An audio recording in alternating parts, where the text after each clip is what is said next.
Втора категорија – програми што може да ја вознемират малолетната публика. Се препорачува надзор од родител-старател.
Драги мои пријатели и пријателки, добро вечер и добре дојдовте. Вечерва ќе повторно емисијата ќе ја започнеме со вториот со документарец. Тоа е вториот дел од документарецот направен за Охридска архиепископија, кој го најдов на интернет, запоставен, заборавен, како и многу работи други поврзани со нас и за нас. Тоа што некој ќе го спомне или ќе го каже, не значи дека е и живо. Живо е кога има луѓе, кога луѓето го живеат, го знаат. Така и црквата. Црквата е жива се додека има верници, има оние кои се молат, кои се причестуваат, кои ги примаат Христовите тајни и живеат литургиски живот. Бидејќи христијанството не е вера, не е традиција, тоа е начин на живот. Правете огромна разлика. Што е начин на живот? Значи, многумина велат кој јас сум христијанин. Декларативно е христијанин. Но што практикува од христијанството, тоа е навистина да се прашаш. Црквата наша, не само наша, воопшто црквата, како и сите религии, си има строги правила. Кој е дел од таа група? Ние сме мала група. Ако ние декларативно велиме дека ние македонците сме христијани, не сме христијани. Ние сме декларативни христијани, но не живееме христијански, бидејќи постојат точни постулати. И немој да ги тумачите затоа што ви се погрешни. Ги тумачите по ваше знаење, око за око, заб за заб, што е нонсенс. Ниеден христијанин не би смел да изговори такво нешто во живот.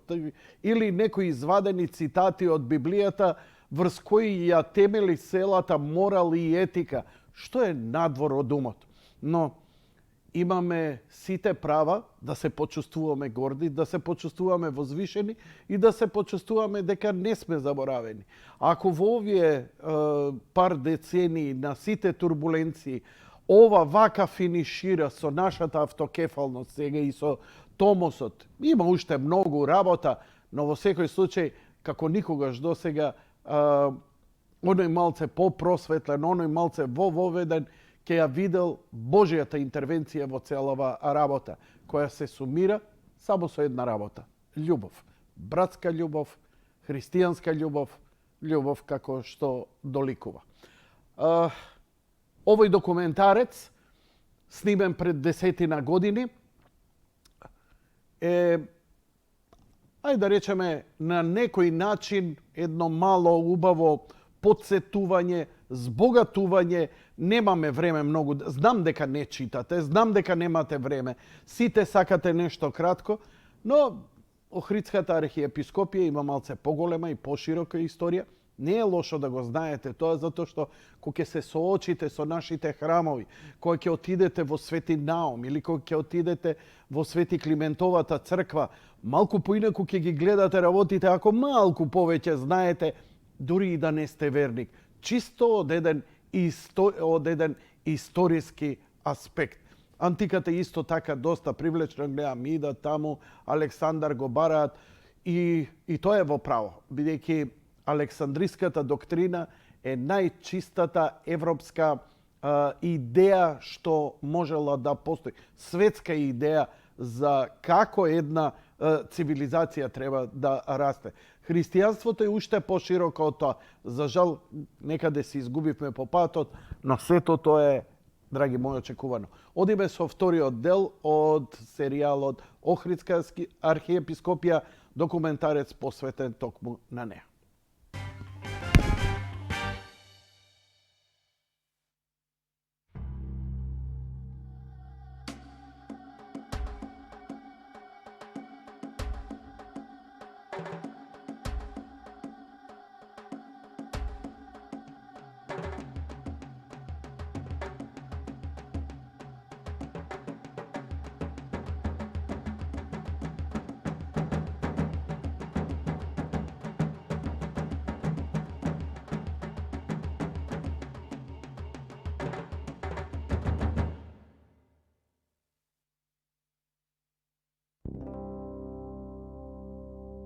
Во втората половина на 9 век се бележи општ подем на христијанизацијата на Балканскиот полуостров. Вештата византиска политика се обидувала преку распространување на христијанските мисионери да го наметне и прошири своето влијание меѓу мнозинското словенско население. Највидна улога во ширење и проповедање на христијанството на словенски јазик имале солунските браќа Свети Константин Кирил и Свети Методи. Последиците од нивната мисионерска работа биле исклучителни и универзални, и токму затоа денеска се чествуваат како се словенски учители и просветители. Делувањето на нивните двајца ученици и наследници, Свети Климент и Свети Наум, имало условно помалку универзален карактер, бидејќи главно било поврзано со Девол, Охрид и околните македонски простори.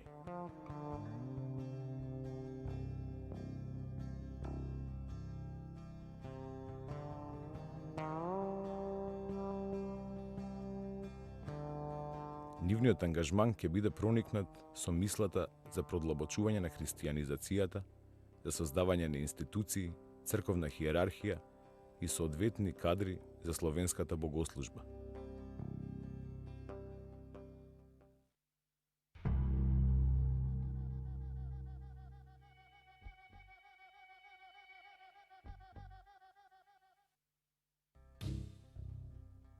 По смртта на словенскиот првоучител и моравскиот архиепископ Методи во 885 година, неговите ученици биле подложени на репресија и прогони.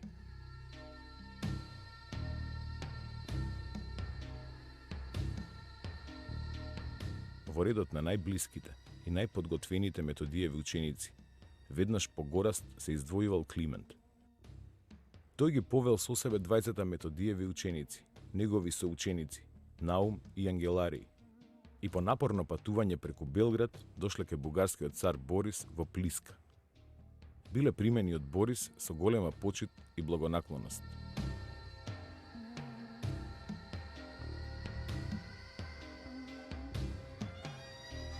Климент во 886 година бил испратен на мисионерска работа во областа Кутмичевица како учител, а Наум останал во бугарската престолнина Плиска до 893 година.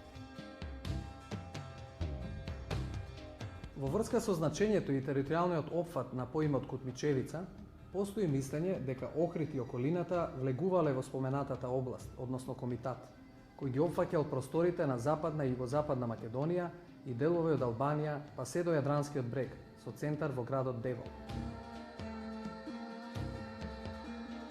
Најзначајните пишани изворни податоци за животот и просветителската активност на Свети Климент се пространото житие на Свети Климент и краткото житие на Свети Климент. Споменатите житија се напишани од двајца видни охридски архиепископи.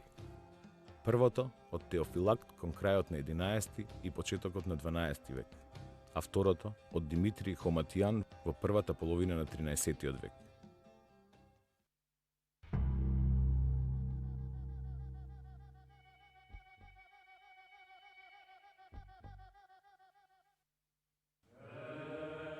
Според податоците од житијата, се констатира дека најпродуктивниот дел од животот Климент го поминал во Охридско-Деволските предели, ширејќи го христијанството и писменоста на словенски јазик. При тоа познати се две етапи од неговото делување. Климент Учител од 886 до 893 година и Климент Епископ од 893 до 916 година. Според пространото житие, во областа Кутмичевица, Борис му подарил на Климент 3 раскошни куќи во Девол, кои претходно припаѓале на представници од некој комитски род и места за одмор околу Охрид и Главиница. Тоа представува прво споменување на градот Охрид во пространото житие. Споменувањето може да се разбере како своевидно навестување за значењето што го имал овој град во неговото делување.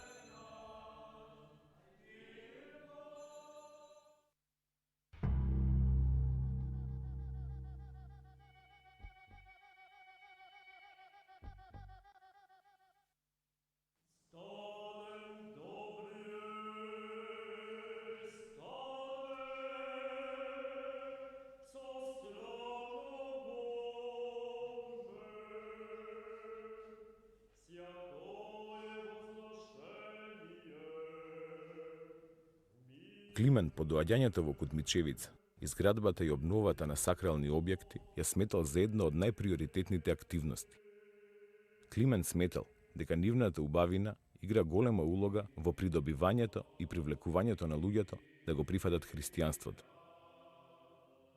Од пространото житие се дознава дека освен манастирската црква Свети Пантелеймон, Климент во Охрид изградил уште една црква. Во краткото житие е забележано дека освен манастирот, тој подигнал и други божествени храмови во Охрид.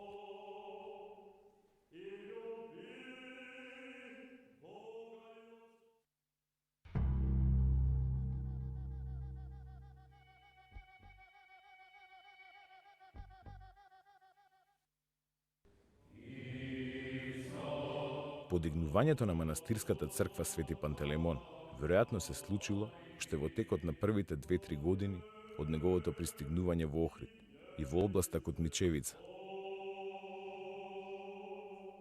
Се смета дека местото за одмор, кој го добил Климент околу Охрид, го претворил во манастирски комплекс од црква. Во тоа време, од 9 до 10 век, манастирот се наоѓал надвор од тесното градско јадро на Охрид. Со доаѓањето на Климент, градот Охрид почнал да се развива со мощно забрзано темпо. Севкупната активност која започнал, може би е пресвртен настан за Охрид, кој подоцна прераснува во еден од најзначајните словенски културно-образовни и книжевни центри на Балканот.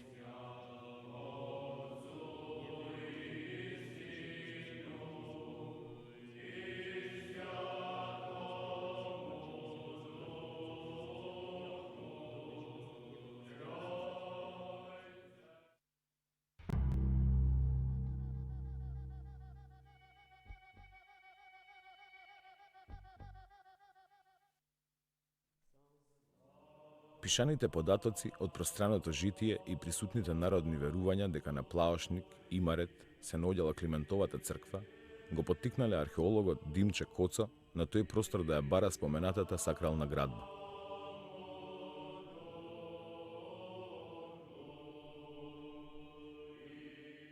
Во 1943 година, под темелите на така наречената Имарет џамија и врз дел од подот на големата христијанска базилика, со материјални наоди и докази, Коцо успеал да ги потврди пишаните податоци од житието и народните преданија.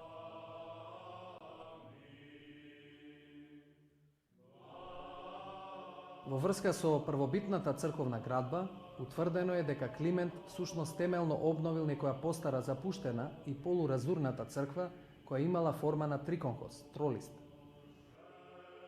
Кон основното јадро тој изградил притвор, а потоа веројатно и други градби кон запад, север и југ.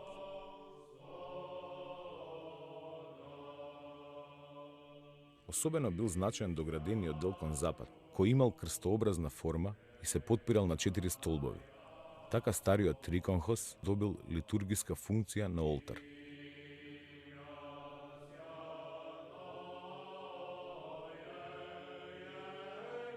Од најстарата црковна градба нема сочуван фреско живопис.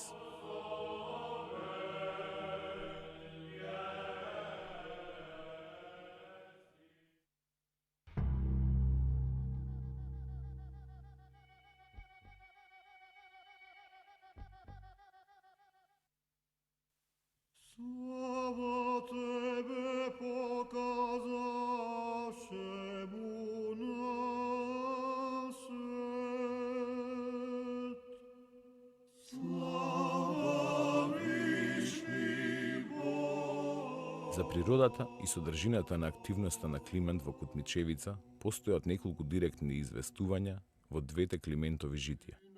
Во пространото житие посебно се опишува делувањето на Климент во Кутмичевица за време на 7-годишниот период, додека делувал како учител. Прво се потенцира општиот сегмент на проповедање и ширење на христијанското учење на разбирлив словенски јазик. Потоа доста детално се открива содржината на неговата просветителска работа.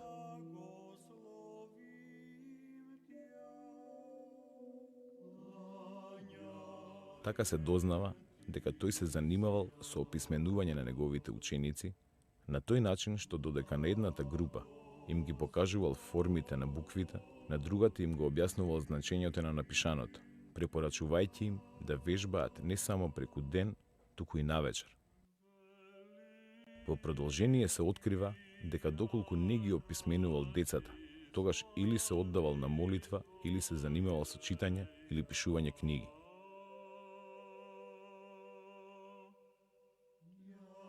Значаен дел од житието е посветен на неговото книжевно творештво.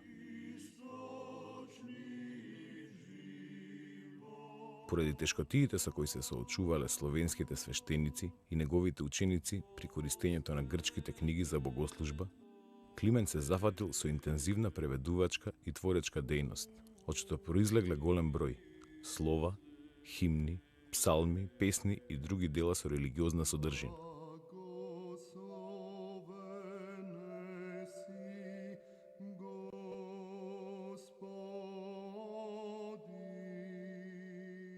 Од житието се дознава дека Климент го подучувал местното население со вештини од овоштарството, меѓу другото како да калемат и облагородуваат диви дрвја.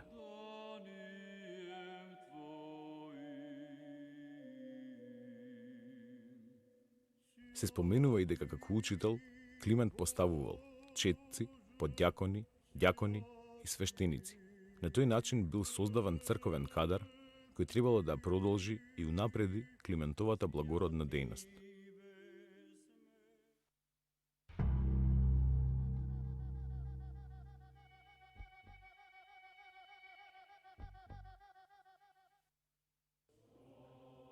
Во пространото житие се сретнуваат и два податока од кои, доколку се веродостојни, може да се извлечат заклучоци за квантитетот и размерите на Климентовото делување.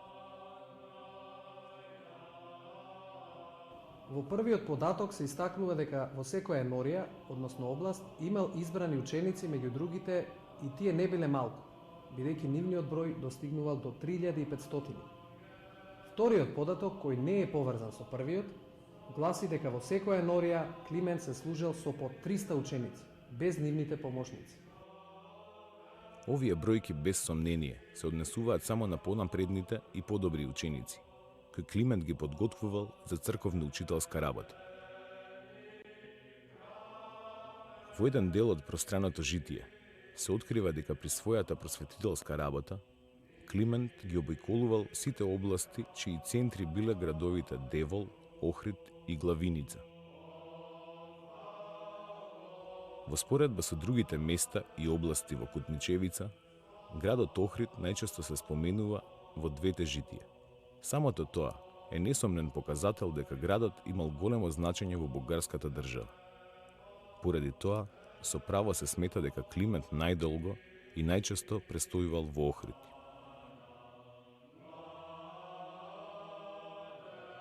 Но треба да се истакне дека и пред и по доаѓањето на Климент, Значењето на Охрид во никој случај не било поголемо од градот Девол. Но во текот на неговата просветителска активност, најверојатно преовладал личниот избор на Климент и манастирот Свети Пантелеймон го претворил во свое неформално седиште, како во периодот додека бил учител, така и подоцна за време на неговото епископување.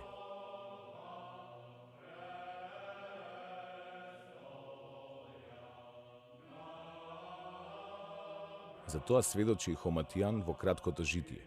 Климент покрај главиница најчесто престојувал во градот Охрид, а манастирот Свети Пантелеймон му било омилено место, че убавина ја посакувал и за која тагувал кога престојувал на некое друго место. Веројатно влијание за таквиот избор имале исклучителната местоположба и длабоките христијански традиции со кои се одликувал градот Охрид. Впрочем, во внатрешноста на манастирот сам си го подготвил својот гроб, каде по смртта бил и погребан.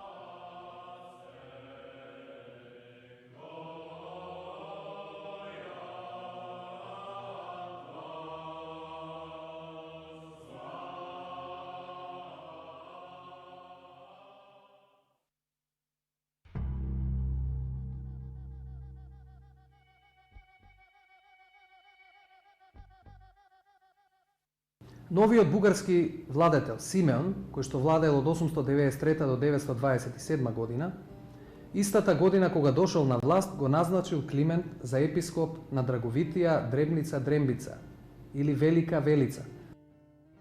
Некакви промени во суштината на делувањето на Климент по неговото назначување за прв словенски епископ не се случиле. Тој продолжил со својата просветителска работа од претходно, но од тогаш со поголем интензитет и можеби на поширока територија, користејќи ја веќе создадената мрежа на негови обучени ученици. Според житијата, во добивањето на епископската титула, Климент често престојал во Охрид, конкретно во својот манастир. Па така Охрид всушност представувал негово неформално седиште за време на целокупниот престој во Кутмичевица, од неговото доаѓање во 886 година, па се до неговата смрт во 916 година.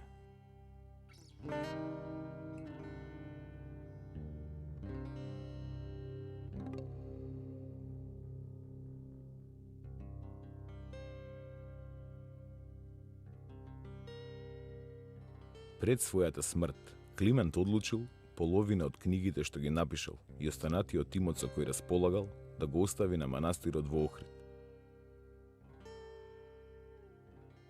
Изградувајќи книжевна норма и создавајќи оригинална проповедничка и хагиографска литература, Климент ги поставил темелите на Охридската книжевна школа.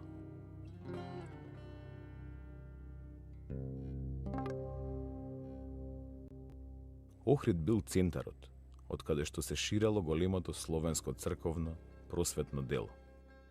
Климентовиот манастир на Плаошник се претворил во своевиден расадник, од каде и по неговата смрт бил оспособуван броен словенски свештенички кадар, кој требало да го продолжи големото дело на Свети Климент.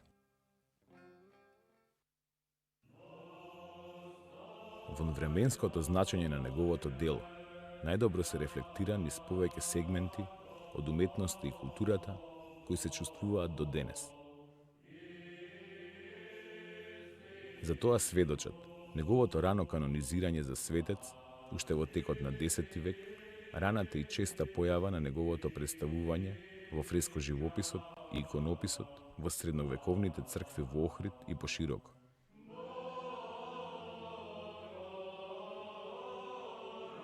Во периодот од 2000-та година до денес, на Плаошник се одвиваат мощни интензивни археолошки истражувања.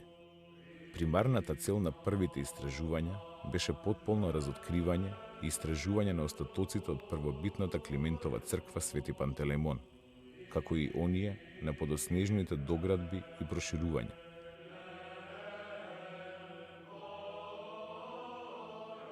Откако тоа било сторено, се пристапило кон целосна конзервација, реставрација и реконструкција на црквата, но во нејзиниот предпоставен изглед од 13 и 14 век. Беше обрнато особено внимание на оригиналните стари ѕидови од 9 век, кои се обележани со оловна лента. Во август 2002 година беа завршени градежните работи за возобновување на Климентовата црква, посветена на исцелителот и чудотворец Свети Пантелеймон.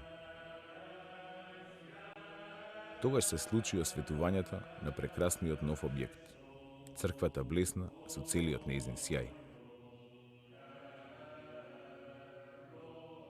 Во таа прилика, на свечен начин, во сочуваната Климентова гробница, беа вратени дел од светите мошти на Климент, кои неколку векови биле чувани во Охридската црква Света Богородица при Влепто. Во втората фаза од археолошките истражувања, од 2006 година до денес, предвидено е возобновување на Свети Климентовиот универзитет во Охрид. Во тек е темелно и сеопфатно истражување на околниот простор на црквата, односно на поширокиот простор на плавашник. По завршувањето на тој дел од работите, предвидена е изградба на неколку придружни објекти околу црквата, кои на автентичен начин би наликувале на еден средновековен манастирски комплекс. Замислено е во духовна и символична смисла да воскресне првиот словенски универзитет втемелен од Климент и да представува главна научна, образовна, културна и туристичка атракција во Охрид.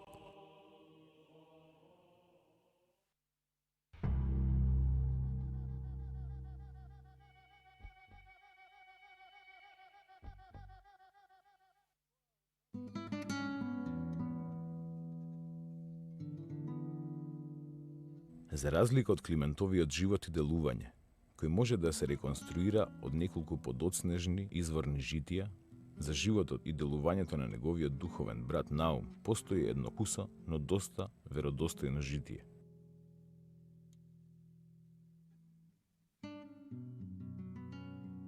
Познато како прво или постаро словенско житие на Свети Наум, датира од првата половина на 10 век и е напишано од анонимен ученик и современик на Климент и Наум по наговор на деволскиот епископ Марко.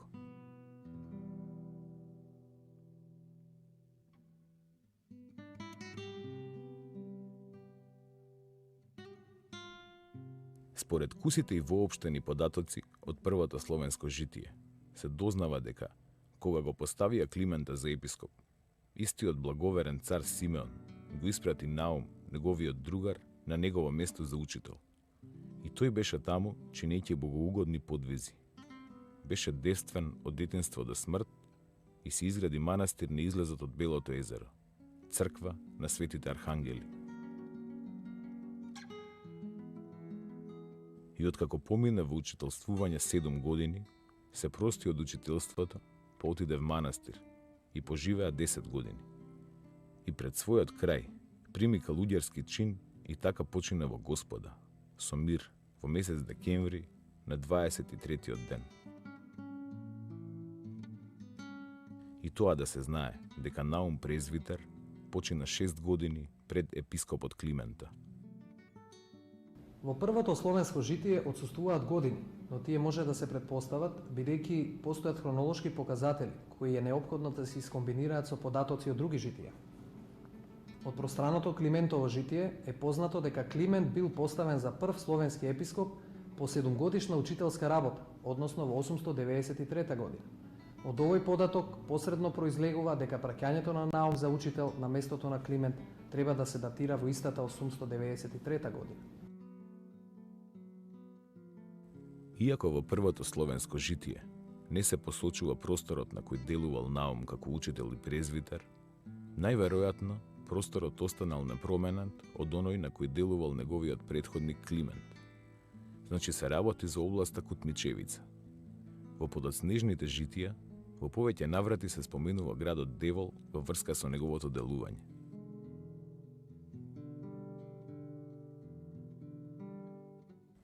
Во второто словенско житие се истакнува дека Наум потекнувал од благородни родители од Мизија.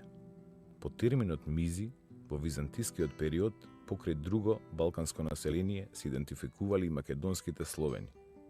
Затоа се смета дека Наум всушност потекнувал од Македонија.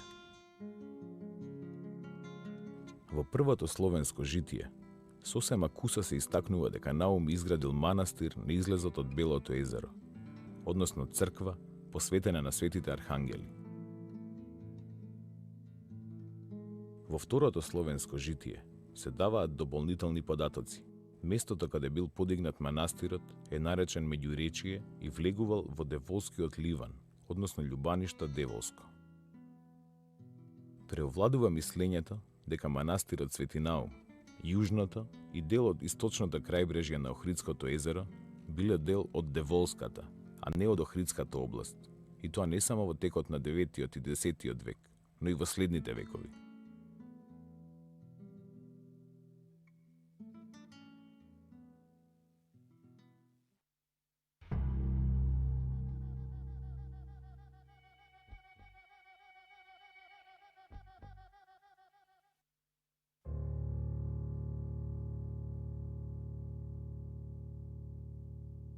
Конкретен податок за времето на подигнување на манастирот се сретнува во второто словенско житие. Според тој податок, Наум го подигнал манастирот во 905 година. Но според кусите податоци од првото словенско житие, црквата можела да е втемелена додека Наум бил презвитер и учител по 893 година и пред 900 година, како место за богослужба и книжевна дејност на словенски јазик. Со археолошките истражувања, превземени од археологот Димче Коцо, откриени се темелите на најстариот храм на светите архангели во форма на триконхост, тролист. Климентовата црква Свети Пантелеймон со своите архитектонски елементи представувала прототип за подоцнежната изградба на Наумовата црква на архангелите.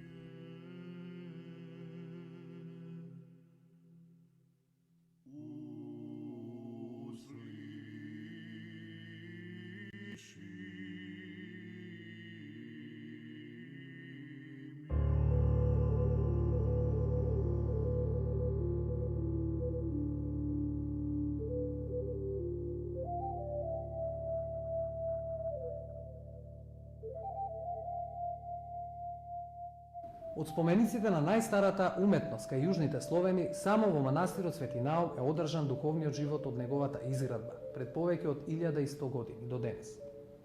Манастирот се претвори во едно од неколкуте најстари огништа на писменоста во словенскиот свет.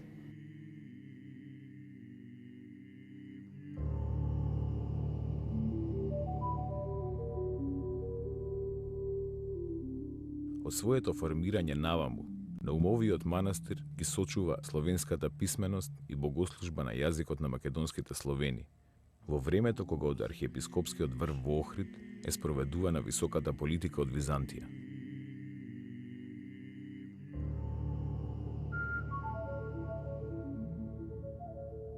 Иако во житието директно не се открива годината на смртта на Наум, утврдено е дека се работи за 910 година. За тоа постои двојна потврда. Прво, во самото житие се истакнува дека Наум по учителствувањето 10 години до својата смрт проживеал во својот манастир. Со други зборови кажано, од 900 година до 910 година. Второ, во пространото Климентово житие се открива точниот датум и годината на смртта на Климент, 27 јули 916 година. Поаѓајќи од податокот од првото Наумово словенско житие, дека Наум починал 6 години пред Климент, тогаш повторно доаѓаме до 910 година.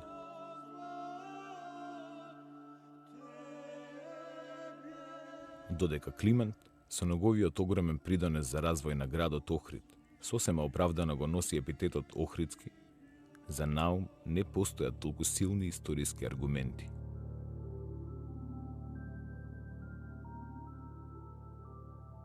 Познато е неговото именување како Свети Наум Чудотворец.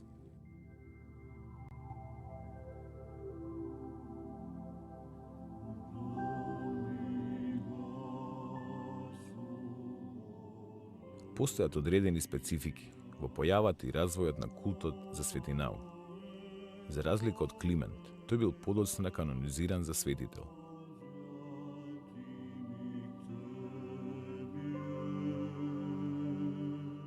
До средината на 14 век, неговиот култ главно имал регионален карактер, распространет исклучиво во деволските предели.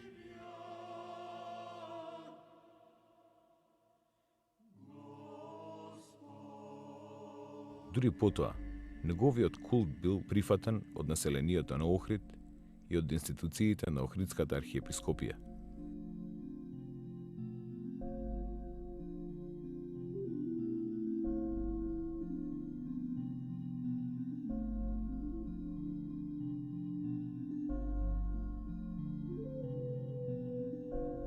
Постоечките бројни преданија и легенди за Наум, речиси исклучиво се поврзани со неговиот манастир, а не со градот Охрид. Истите се однесуваат на неговата исцелителска моќ и чудотворност. Како особено значаен се смета неговиот придонес во појавата и развојот на монаштвото во Македонија.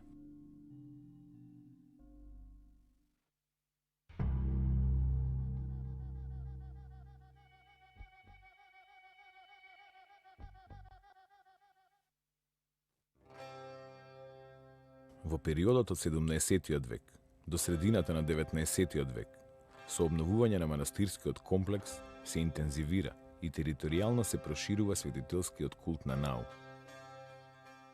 Еден од главните чинители кои влијаеле на негување и проширување на Наумовиот светителски култ на еден поширок балкански простор, од Света Гора на југ до Унгарија на север, било населението од поранешната Деволска област. Особено жителите на градските центри Москополе и Горица, Корча. На гробот на Свети Наум, повеќе од 1 милениум се собираат поклоници на неговите мошти.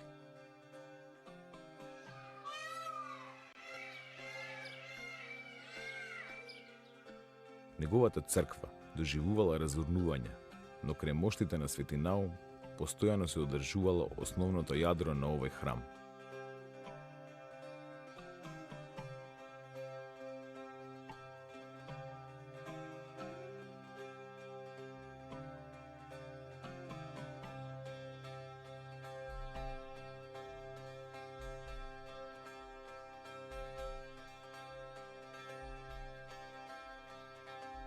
Дури и во времето на османлиската доминација, во исцелителната моќ на светецот верували и муслиманите, кои заедно со луѓето од православната заедница упатувале молитви за помош на своето постоење.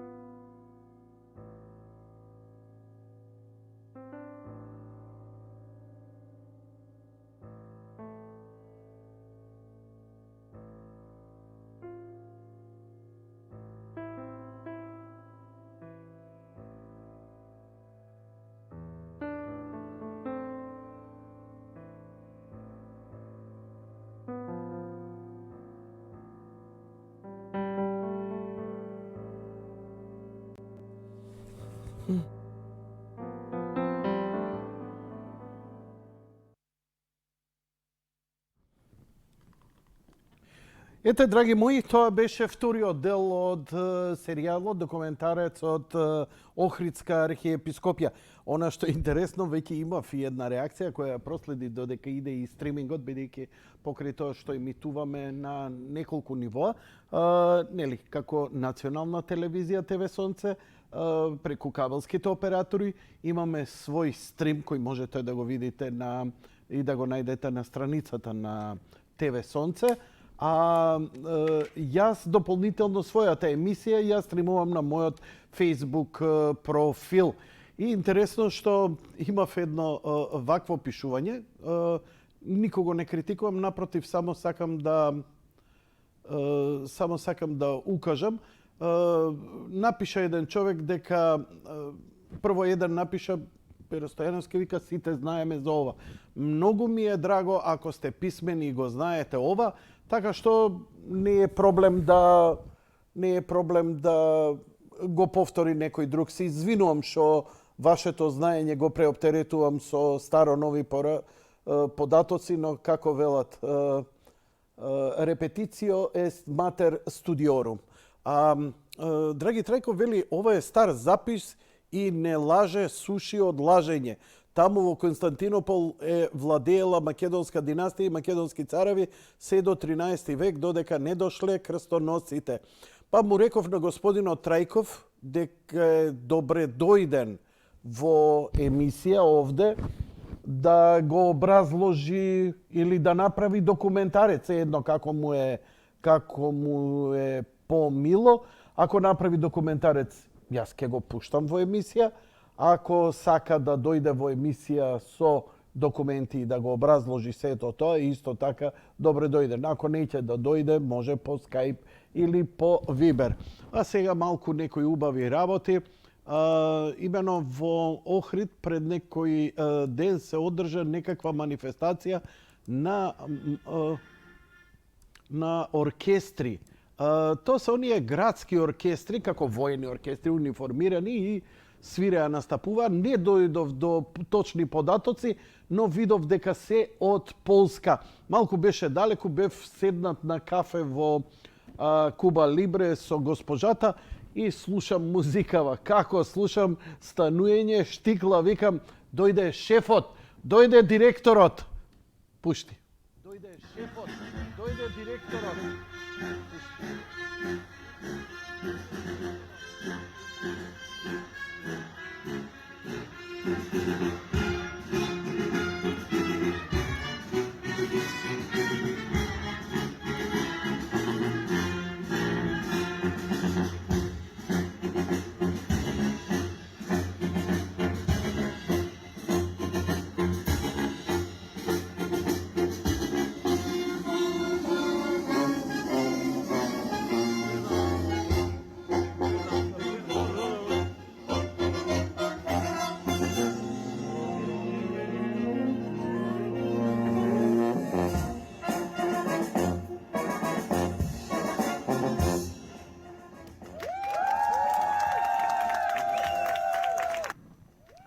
Дарт Вейдер, човече, као да ми е као приспивната песна од младост. Дарт Вейдер. Супер беше. Тоа е препознатливо од поп културата. Таа музика од Star Wars на Дарт Вейдер и уште неколку интересни работи. Телефоните ги отварам. Дадени ви се на располагање.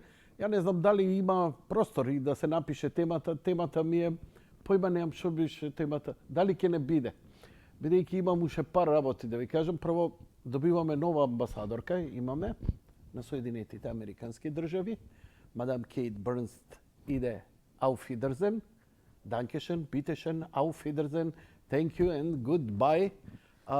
Но она што е интересно, што доаѓа исто дама на нејзино место, но се работи од супер тешка heavyweight класа. Се вика Ангела Прайс Агелер, која доаѓа на местото на Кейт Бернс. Значи, американскиот председател Џо Бајден пред малку ја номинираше Ангела Прайс Агелер за вореден и ополномоштен, вонреден и ополномоштен амбасадор на САД во земја, кој би требало да добие и целосен и редовен мандат. Агелер има исклучителна дипломатска кариера, последната работна позиција е заменик шеф на мисијата на Соединетите држави во амбасадата на Соединетите држави во Исламабад, Пакистан. Претходно слушала како министерски советник за односи во јавност за амбасадата на САД во Париз, Франција. Вршите должност главен заменик помошен секретар за бирото за прашања од Јужна и Централна Азија, канцеларијата на специјалниот представник за Афганистан и Пакистан во Вашингтон ДС, заменик помошен државен секретар за печат и јавна дипломатија во бирото за печат и јавна дипломатија, претходно била советник за односи со јавноста во амбасадата на САД во Исламабад, Пакистан.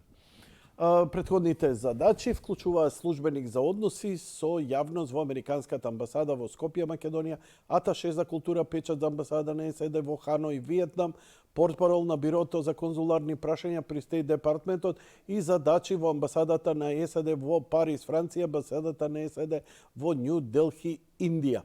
Пред да се приклучи на службата за надворешни работи, Агилер работела на Стейт Департментот во амбасадите во Уагуду, Буркина Фасо и Будимпешта, Унгарија, како и генералниот конзулат во Мадрас, Индија. Претходно нејзината кариера, таа работеше во Националната галерија на уметност во Вашингтон како волонтер на мировниот корпус на Централно Африканската република. Агелер е добитник на бројни награди на Стейт Департментот, вклучувајќи и наградата за помошник секретар за изворедност и наградата Милдред Силклер за јазик.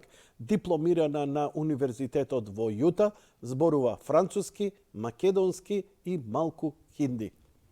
Значи, ако по прво можеме да заклучиме, се добиваме некако посебен акцент во третманот на Соединетите држави, бидејќи добиваме дипломат од малку потешка категорија.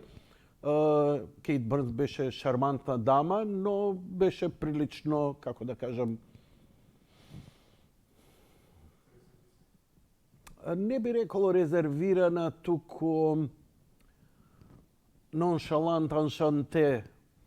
Дали доаѓаме во некој период на некаква превенирање на некаква криза или доаѓаат некакви преломни мигови во Македонија, нешто друго ќе се случува, намистина не знам, но сево ова ја длабоко го поврзувам и со прашањево, затоа што работиве што се случува со Вселенската патријаршија и тоа како Македонската православна црква наиде на меѓународна политичка помош и поддршка за признавање на нашата црква и како што гледате први изреагира Српската православна црква и можеби е и добар пример да бугарите, бугарската политика и бугарската црква се свестат како и треба ако сакаат да ја придобијат Македонија. Бидејќи Македонија нема да ја добие никој, но може да ја придобие.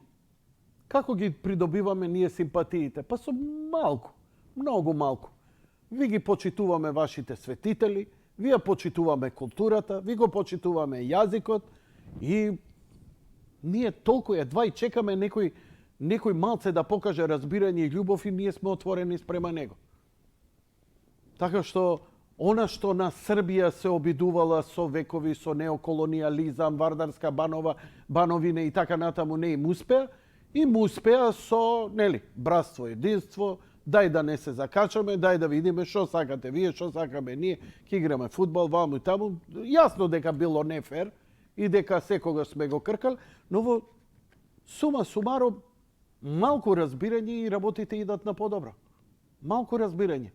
И па тоа соседите и треба да го разберат. Значи, ароганцијата и како вика некои бугарски политичари, да им врземе два шамара, ќе се свестат. Дечки, и да сте, значи, ја им го еднаш го кажа. Ние бугарите сме ист народ. Македонци. Тоа што вие сте решили да бидете бугари, ние длабоко го почитуваме. И ја имам роднини, јас сум Илковски, имам роднини кои го смениле малце презимето во Илковски, значи малку е различно. Но тоа не значи дека ми се помалку блиски браќа, пријатели, роднини и така натаму. А има некоја суптилна разлика. Но дали ќе бидам ја близок со некого, ништо не ми значи дали ми е брат, сестра, татко или мајка. Каква релација имаме? Затоа што ја имам брат, каков што не сум имал у живот, а по кој крвна врска немам ништо. Но 5 децении е со мене, од погреби до крштевки, до убави и неубави работи, секогаш бил со мене. И сега ја брат ми треба да го фалам кој не сум го видел во живот? Никога требало, никога не требало. Тоа е она брат во Христа.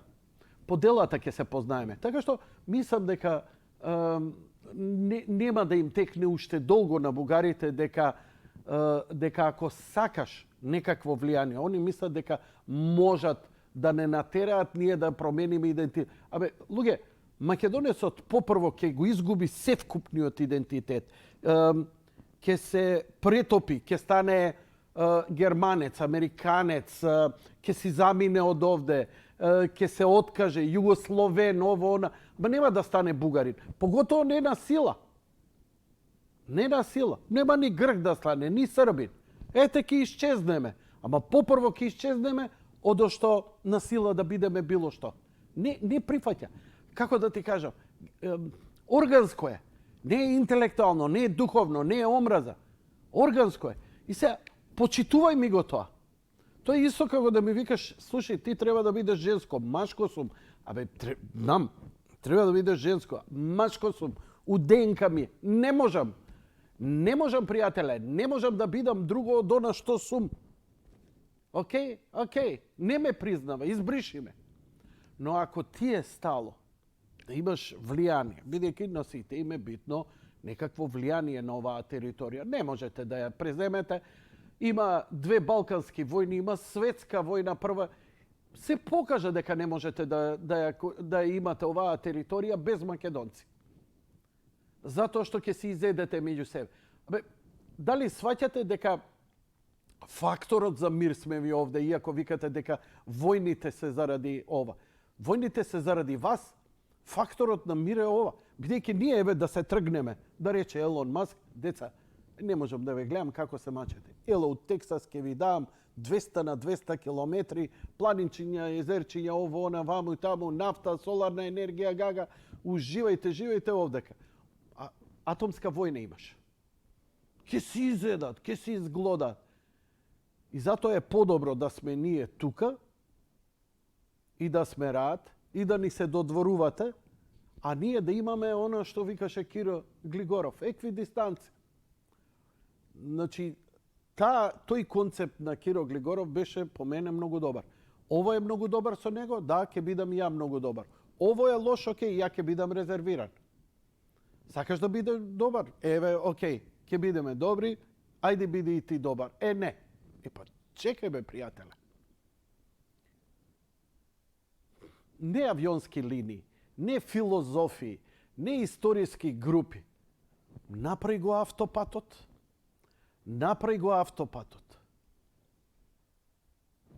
Скопје, Софија. Вака да ни биде. Да го осетиме дека Софија ни е близок град. Како што еден далечен Белград го почувствувавме близок и интересен град. Дај некои поволности ово. Да видиш како турци не изгалија. Ајде, македонци, ела, Анталија, ово. Супер.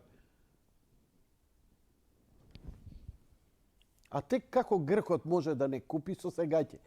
Ама не за пари. Со љубов и разбирање.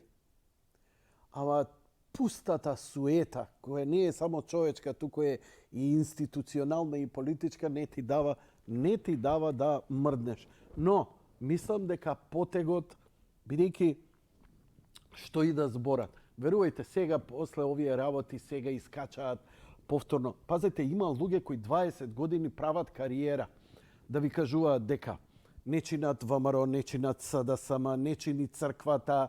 Кој чини? Ја чинам. А кои се бе тие? Јас сум Judean People Front. И, од таа позиција плюка по сите, а сите не знаат, Allah му вера, лом ги направи. Лажат. И сега они се небрано направија кариера врз тоа што солеа памет како требала црквата, што сега кога се среди или се направи голем исчекор, нема право. Ова значело, ова лажеле, она лажеле. На страна што се луѓе кои не стапнуваат у црква. Не стапнуваат у црква, бидејќи ја велам, за да ја разбереш црквата, треба да си малце у нејзе, треба да си у системот. Иначе можеш да теоретизираш од надвор, ама не и да разбереш што па нам ни е толку битно или не ни е битно или што ни е важно. Или што значи тоа тело Христово. Джони, ако ти тоа само академски го гледаш, а не можеш ни да, како да ти кажам, џабе расправаме како со слепец да ти опишувам бој. Друга димензија. Не дека сум ја попаметен или некој друг што е во црква не попаметен. Единствено, еве сега ќе кажам, еден од ретките и го покани, вторник или среда ќе биде гостин, господинот Боцевски, кој исто така имаше многу критики, но неговата последна колумна во Нова Македонија вели, ја бе во грешка. Јас сум изненаден, браво, и така натаму. Значи, не баре што се вика, се посипа со пепел човекот. И си ја призна грешката и честита. Еве, ја како верник имам, и ја му се јавив, му викам, ти честитам прво за доблеста, како човек, на страна ставот. Ставот може и да е погрешен, не знам јас. Историјата ќе покаже. Но ти како човек кој признаваш дека си бил во грешка, денеска некој да ти признае дека си во грешка, абе ти у ова, дека си грешка, човече, дека си во грешка да признае, од Бог да чува. Абе ти живееме у општество кај што жмигавец не се дава, бе. Жмигавец не се дам, пуше свири, што е бе ти? Што е? Па жмигаве, аје, ти ја шибна ме една, ти на мене жмигаве. У агресија, каде што зборот извини, значи кој, ако кажам извини, значи сум признал вина и виновен сум и треба да бидам казнен. Не бе, Џони. Како да ти објаснам што е извини? Ама треба да идеме до Адам и Ева. А и да отидеме до Адам и Ева, и тоа нема да го разбереш. Нема, тоа е квасецот на суетата.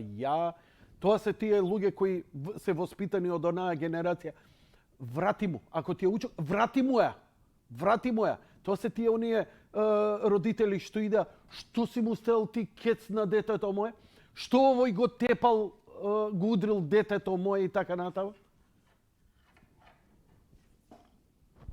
Не викам дека сум во право, си имате право вие на ваше мислење. Но овдека не разговараме за вкусови, овде не разговараме за невкусови. Имам уште една интересна работа, која многу ќе ви израдува. Едва и чекам да ви ја соопштам вечерва, а многу радосна вест. Джигерот да ви го изедам. Кој што ми го јадете вие. Чекаме новата вест да ја видиме како гласи. Го знаете дечкото Бислимовски? Тоа е тој. Тоа е тој што ви се темни. Тој е уствари машата на власта, каде што целиот гнев го усмерувате на една личност, а не на тие кои ја матат целата работа. Значи, дечки, Шизиков ни најави, Младичев, имаме, иде и доаѓа ново поскапување на струјата. Но, што? Yes. Зголемувањето на цената на струјата е неминовно, вели Беслимовски. Но нема да дозволиме да биде големо. Чи ќе влезе? Добро, не се гледа сега што покажав, а мајте. Помина. Малце ќе боли. Нема многу, малце ќе боли.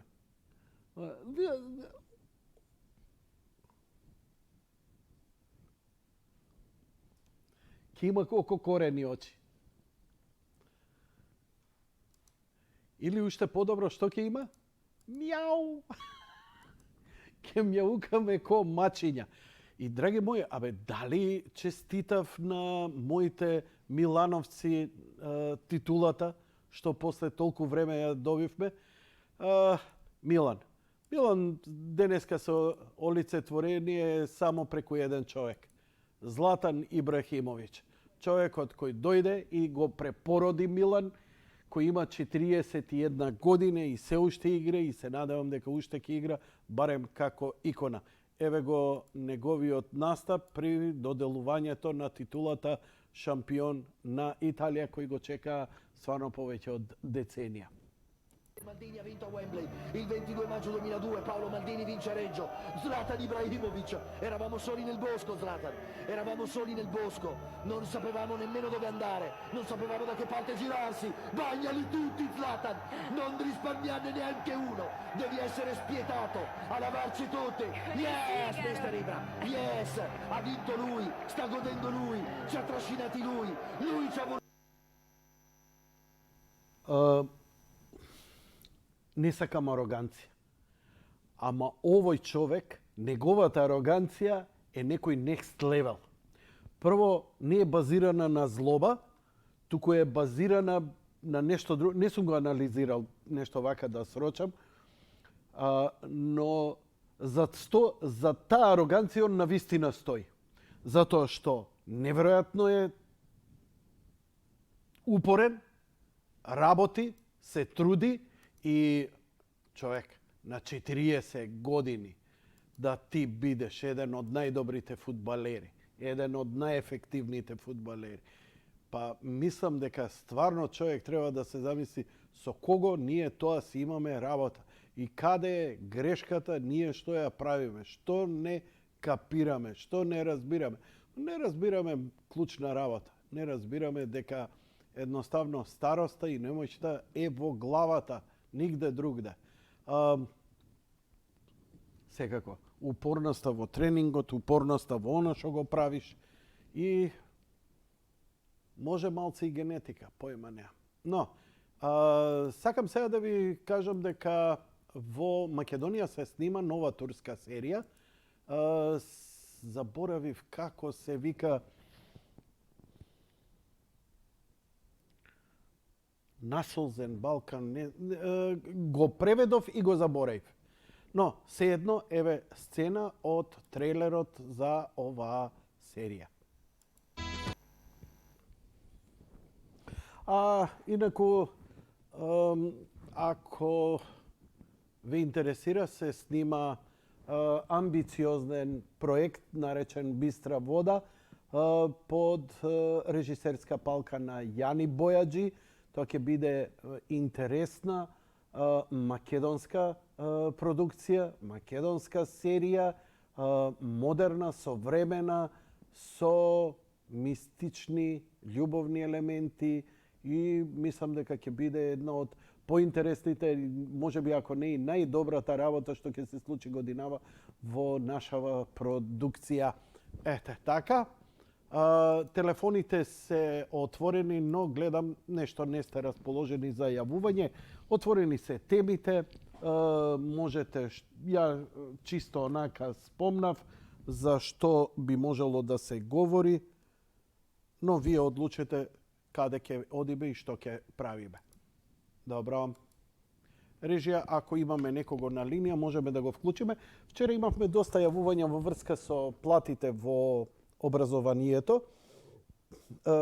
Имаше реакција на негователките од предшколските установи, каде што има некаков проблем со исплатата, закинување на 1/3 потоа од штрајкот, но во меѓувреме не добив, да речам, некакви писма, анонимни или нешто, мислам, од задоволни или незадоволни.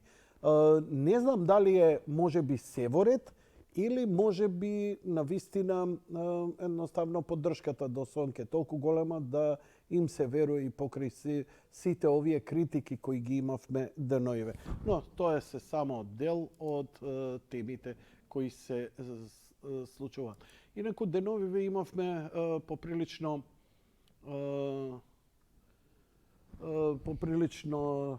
случаи, имаше воени вежби во Македонија, каде што учествува и британскиот корпус и во Неготино имаше немил настан, каде што имаше и тепачка и така натаму и така натаму. Мене се ова ме асоцира малку, додуше и во кафеа на британските војници претепале гости, конобар, па дури и полицаец. Мене ова ме подсетува, не знам дали ќе се сетите на случката во 2 Јелена пред околу 20 години, тогаш кафаната ја водеше Панки, пејачот на кукулеле, кој така прилично добро ги воспита и ги превоспита британските разуздани војници под големо дејство на алкохол и стигна дури да биде и гостин кај Шешелј, ако не се лажам, да. Така што не знам што да кажам. Инаку има една интересна вест, вели, бидејќи немаме телефони, па можеме да идеме со интересни вести.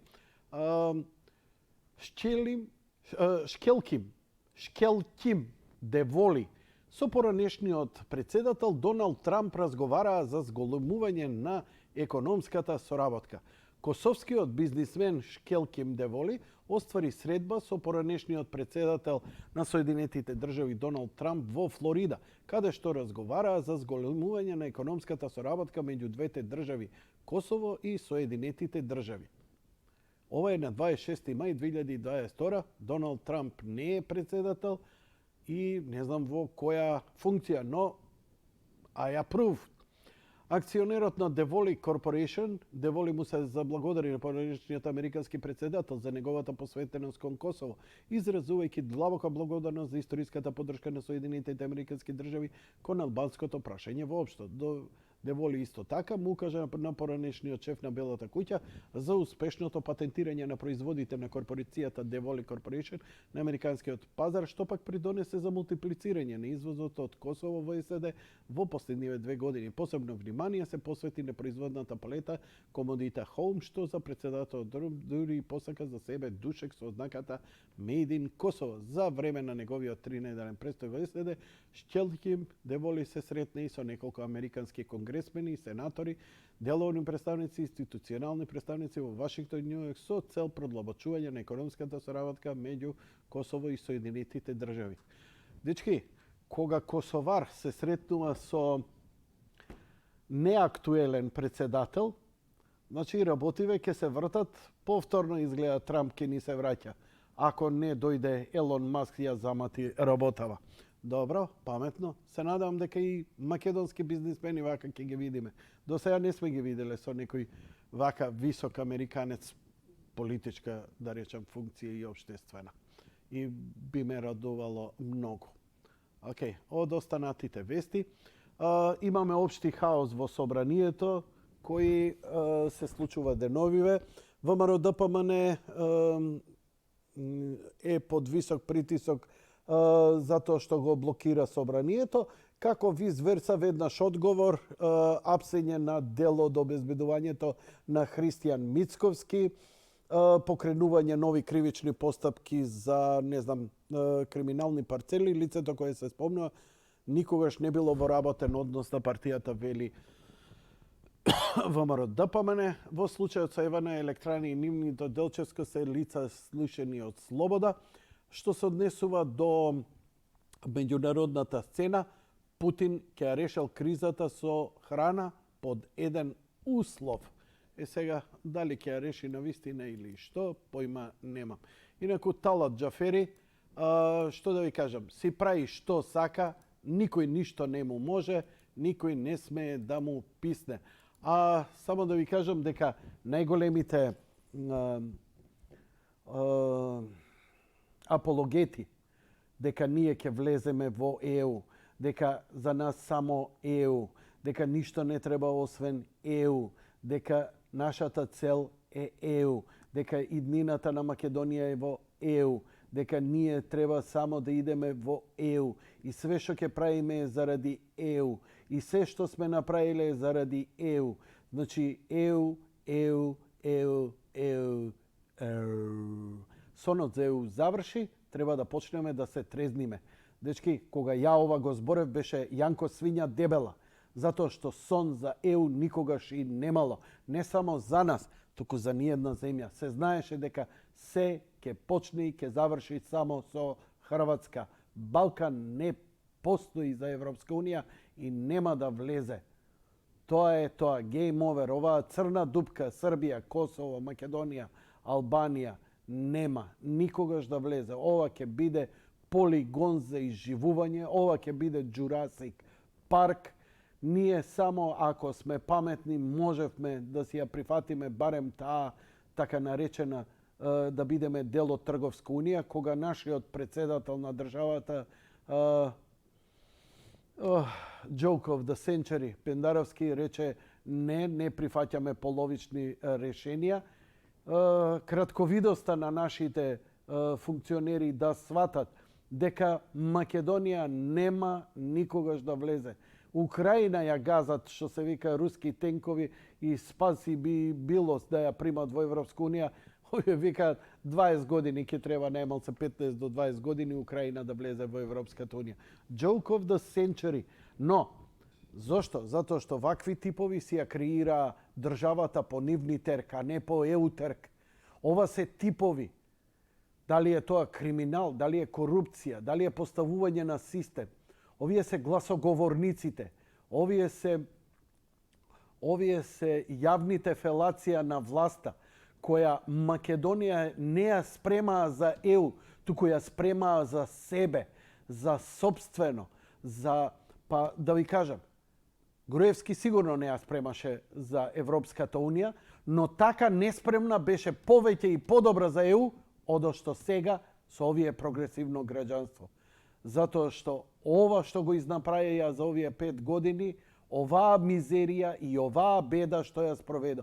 И сега, до вчера, кълнеа, лаеа, омаловажуваа, кого ќе стигнат, кој не се согласуваше со нив, еден бев од јас од нив, не заради тоа што сум контра на неговата партија, туку затоа што доволно имав здрав разум и тоа не ни од овие забеганиве патриоти проруски или не знам евроазиски, таму не знам ово. Абе едноставно нема, никаде нема. А на страна, што ви го кажав, имав средба, за жал или за среќа, појма немам, ничим изазван со луѓе кои ми ја предвидоа целата иднина, ми ја кажа во политичка смисла и таа до ден денеска се остварува до збор 20 години. Епа, дечки, game over, завршете со ЕУ. Зграда на ондека на Ќошан, направите си ја казино. Супер ќе биде. Доле еден кафич, може еден дел, например, за мал бизнис. Онаа зграда на ЕУ за тебе. ЕУ е тебе. Зграда не е многу убава. Например, доле може еден убав кафич тука на Ќоше. Знаеш како фенси би било? Од страна неколку дуќанчиња онака со занат. Например, сузе ногти ефтино. Нели? За праење ногти. Од другата страна еден кондураџија. Фино онака. За опинците да ни ги оправа. Многу фино би дошло тоа. И таман овдека Европски универзитет сега може да се преименува и би требало да се преименува од европски во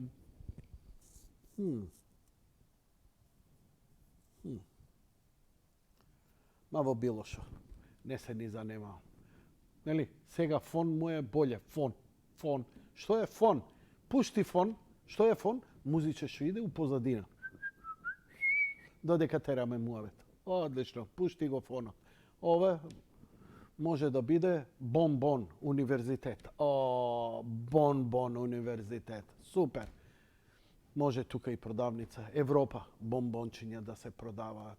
Горе на спратот соби онака за водење љубов и праење деца, спонзорирано од државата. Бидејќи, знаеш што, ние ќе исчезнеме. Ја ви реков, нема деца, си заминуваме од земјава, па кој ќе остане? Кому ја оставаме земјава? Македонци нема поише. Извинете, ама ја не се слагам дека имаме. Ние не раѓаме деца. Ние не создаваме многудетни семејства. Нас не има се помалце. Ние сме во бела смрт. Па што очекувате? Маите, инките, толтеците не исчезнале затоа што некој ги испотепал? Едноставно се откажале. Чекај што? У Мексико има текила. Батали ова, идам ја у Мехико. Виделе некоја друга подобра цивилизација. Па така и македонецот. Што? Ја, ово, нема проблем. Идам у Немачка, Аустралија, Нов Зеланд, Канада, USA. Мада најпаметно би било да си отидете негдека во Јужна Америка, подобро ќе се поминете. Помалку работа, а за истите пари. По-рад ќе бидете. Океј. Океј, драги мои, некако не успеавме да наметнеме тема. 21 часот и 20 минути, телефоните отворени. Немаме тема. Емисии ве беа предвидени за телефонски јавувања, бидејќи ги немаме истите, па ја ќе ја завршам тука емисијата со овој мој монолог и ќе продолжиме вечерва од 10 часот негдека на некој стрим. Мене ми се работи уште. Мене уште ми се јаде бурек, па негдека на некој стрим ќе јадам бурек и така натаму, барем некој, можеби со некој друг диалог и ќе разврземе. А во меѓувреме, режија, па не е лошо, еве сега, чим завршуваме сега, имаме простор да го пуштиме и третиот дел. Да. Бидејќи, кога немаме тема што лепи и што дава поттик, нити ова во собранието, нити поскапувањето на цената, ништо не ни смета. Обично, темите се кога има нешто, некаква девијација, па еве, не знам, кратење плати и така натаму. Но очигледно работите идат на добро во Македонија, задоволни сте со платите, задоволни сте со животот, задоволни сте со цените, одлично, супер. Така што јас сум тука, ќе чекам кога ќе дојде криза да ги подебатираме и тие работи. А во меѓувреме, еве, ќе гледаме убави, паметни работи во времења кога сме имале многу помалку, кога било многу потешко, па сепак обстанале. Затоа, непоправливоста на оптимизмот во животот е апсолут на кој мора да се стремиме и да се држиме. Колку и да е тешко. Колку и да е тешко. Срамота е према нашите предци кои можеле само да сонуваат за макар мал дел на тежината на ова денешно живење. Многу меки, многу разгалени станавме. Треба да се стегнеме. Не, уживајте. Има кој ќе не стегне и има како. Паметниот ќе се биде подготвен, непаметниот ќе биде неподготвен, кој ќе преживее, тоа е. Од мене, драги мои, лека ноќ и пријатно. Може?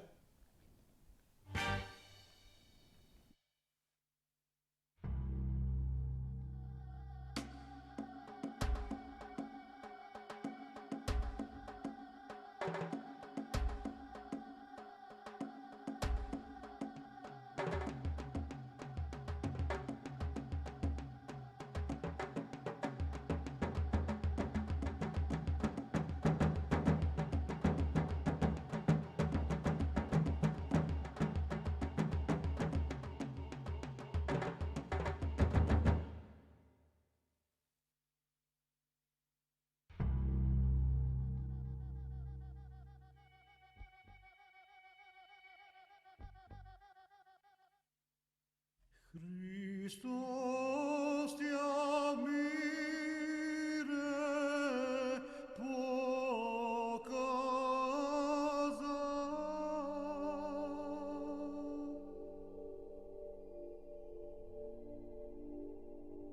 Ликвидирањето на Самуиловата држава во 1080 година не било проследено со истовремено укинување на незината црковна институција.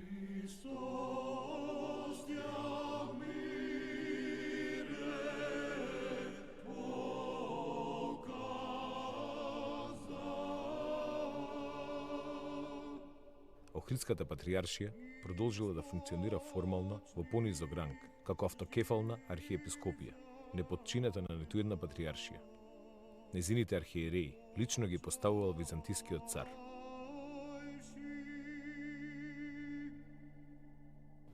Особено драгоцени податоци за статусот, распространетоста и придобивките со кои се здобила или биле потврдени на Охридската архиепископија на почетокот од византиското владење добиваме од трите сигили, издадени од византискиот цар Василий II.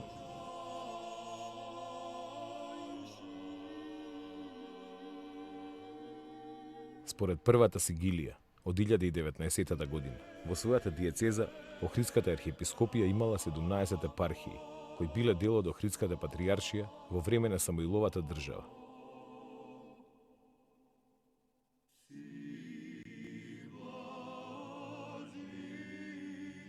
Втората и третата сигилија, што датираат од околу 1020 година, забележуваат дека диецезата на Охридската архиепископија се проширува.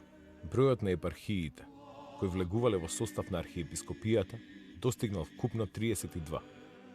Меѓу позначените македонски епископии треба да се споменат Охридската, Костурската, Петерската, Скопската, Веријската, Сервиската, Мегленската, Пелагониската, Мородвишката, Струмичката и други. Со издавањето на сигилиите, главно се одредувал бројот на клириците и париците, со кои требало да располага секоја епископија одделно.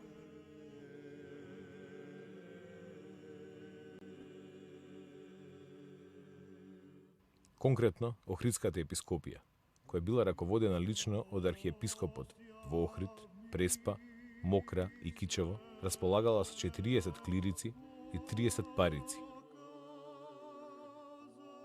Во рамките на диецезата на Охридската архиепископија, освен македонски, биле опфатени и пространи бугарски, српски и албански територии. Невисоки органи на Охридската архиепископија биле архиепископот и синодот, кои го сочинувале сите епископи. Своите заседанија синодот ги одржувал најчесто еднаш годишно во Охрид, а понекогаш и во Преспа. Со заседанијата председавал архиепископот, а на нив, меѓу другото, се одлучувало за избор на нови или разрешување на недисциплинирани епископи. Епископите ги управувале своите епархии со посредство на своите подчинети свештеници, кои стоиле на чело на протојерејства или на енории. За прв заменик на епископот се сметал протојерејот. Представниците на црковната власт имали и судски компетенции.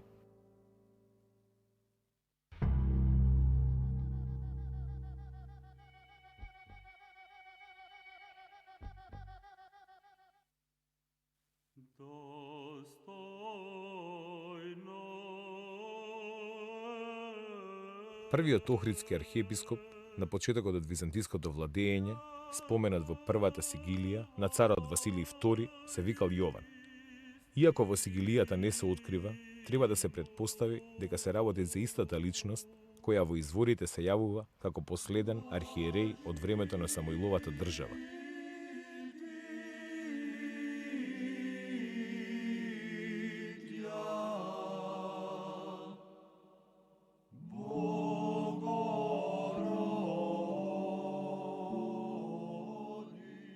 По замонашувањето, Јован станал игумен на манастирот Света Богородица во близина на Дебар, од каде потоа веројатно бил поставен за охридски патријарх.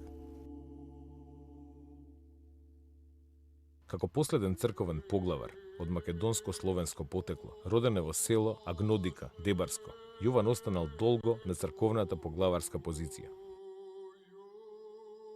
Царот Василий II, со задржување на архиерејот Јован и издавањето на трите сигилии, му било особено важно да обезбеди континуитет во функционирањето на црковната организација во лицето на Охридската архиепископија.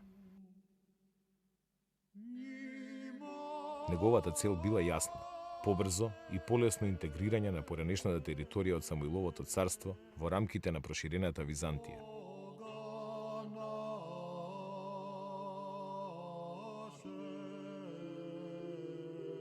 По смртта на Јован во 1037 година, византискиот цар Михајло IV од 1034 до 41 година го поставил Лав од 1037 до 56 година за нов архиепископ.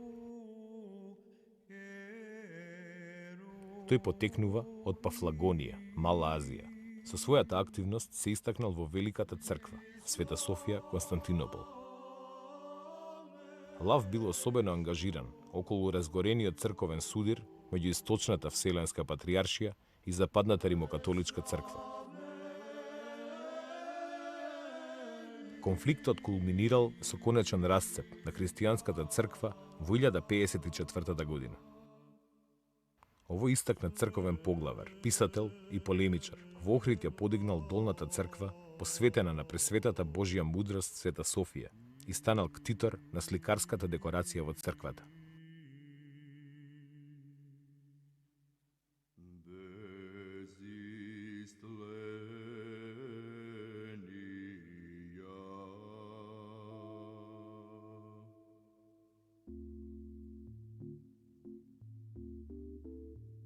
Во најдоминантното културно и духовно јадро на Охрид е втемелен најстариот средновековен христијански храм, катедралната црква Света Софија.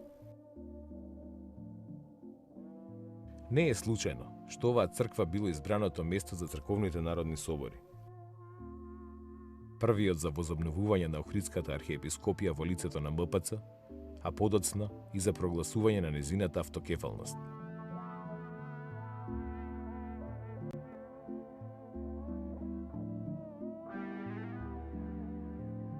Сместена во тесното градско подрачје, Света Софија е подигната во втората четвртина на 11 век.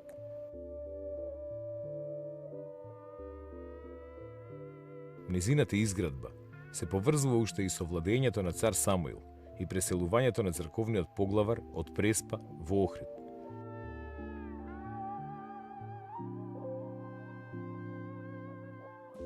Црквата е изградена во форма на трибродна базилика со трансепт, купола и галерии на бочните ѕидови и припрата изградена во 11 век.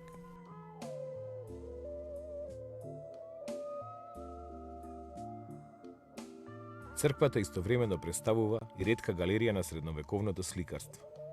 И покрај поврзаноста со уметноста на византиското свештенство, фреско сликарството на црквата Света Софија неодминливо било создавано и во новото словенско опкружување во Охрид и Македонија. Незините фрески едновремено содржат многу специфични и универзални иконографски карактеристики. Со посериозни конзерваторско-реставраторски зафати, откриено е дека најстарите фрески датираат од 11 век.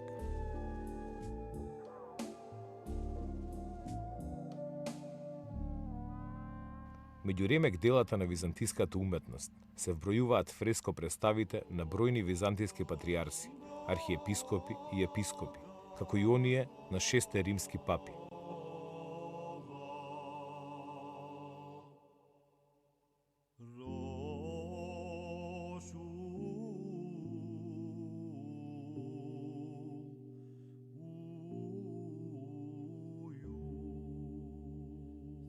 Треба да се издвои најстариот познат портрет на големиот словенски просветител Свети Кирил Солунски, на брат му Свети Методи и на нивниот најпознат ученик Свети Климент Охридски.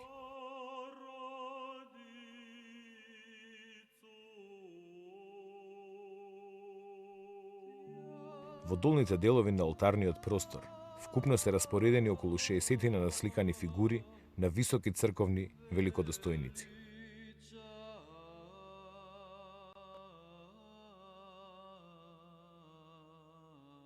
Во средишниот појас на олтарниот простор насликани се фреско представи со евкаристична и литургиска содржина.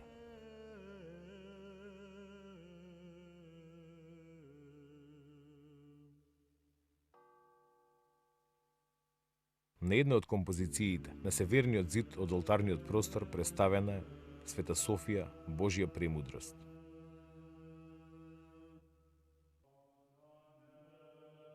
Главната композиција во апсидата е Причестување на апостолите. Во школката на апсидата е представена Света Богородица на престол со малиот Христос. Ѓаконикот е резервиран за представи од житието на Свети Јован Крстител.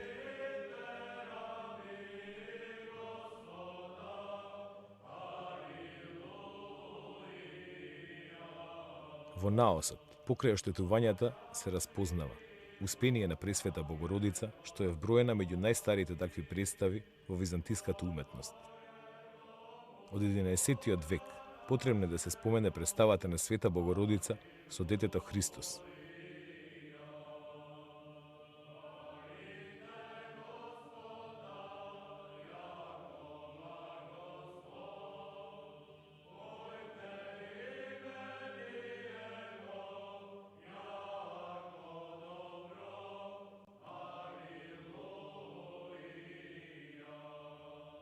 Во 1313-14 година било завршено градењето на така наречената Григориева припрата, галерија, доградба на катедралната црква Света Софија. Името го добила според актуелниот архиепископ Григорий, кој бил нејзин ктитор.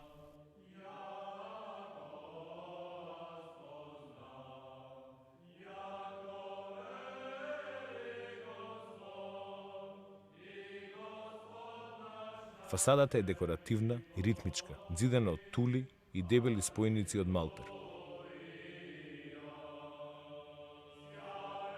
Катот на нејзиниот нартекс и параклисот на Јован Оливер добиле сликарска декорација во средината на 14. век. Во првиот појас пак на Григориевата галерија се препознаваат представите на канонот на старозаветниот Јосиф, канонот на разлучувањето на душата од телото, страшниот суд, како и 20 на фреско-сликарски остварувања на познати маченици и исцелители, меѓу кои ликот на Свети Наум Охридски. Сите фрески на галеријата се дело на представници на локалните охридски работилници, веројатно ученици на зографот Јован Теоријан.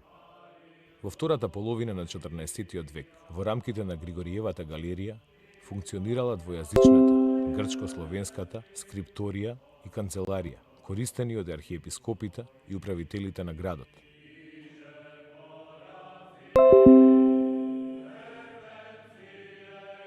Скоро сите охридски поглавари, за време на своето служење во црквата Света Софија, оставиле видливи белези како на нејзината функција, така и на нејзината физиономија.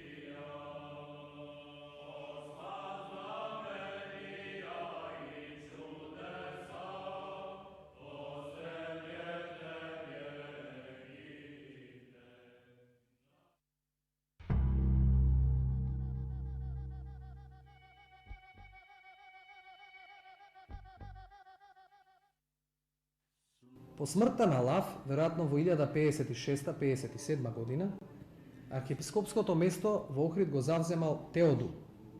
Од неговата скудна биографија познато е дека потекнувал од градот Тетропол во Мала Азија, дека имал завршено единствено теолошко образование, но се одликувал со голема мудрост. На оваа висока позиција во Охрид бил поставен од византиската царица Теодора. Теодул, со помош на Јован Анџо, ја подигнал така наречената Горна Велика црква, која се наоѓала во горниот дел на градот. Според едно мислење, се работи за црквата Света Богородица во Маалото Челница, а според други, Теодул ја подигнал горната црква на местото на денешната Света Богородица Перивлепта. Постои трето гледиште, кое смета дека големата црква треба да се бара на местото на Охридската црква Големи Свети Врачи.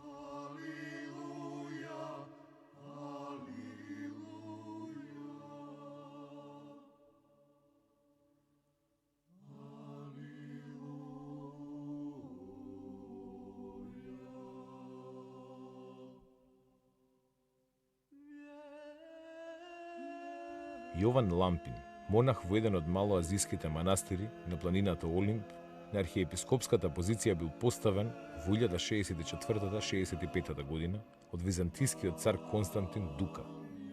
Карактеристичен е фактот дека Јован Лампин успеал да го оневозможи прогласувањето на узурпаторот Никифор Василаки за цар.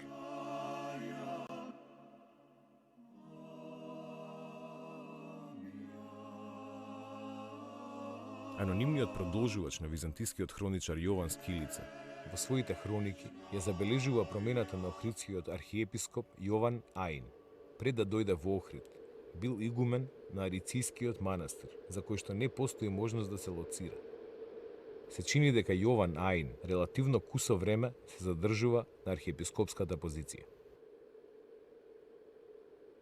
Во поголем дел од владењето на византискиот цар Алексиј I Комнин од 1081 до 1180 година, Теофилакт од грчкиот остров Евбеа се наоѓал на важната архиепископска позиција во Охрид.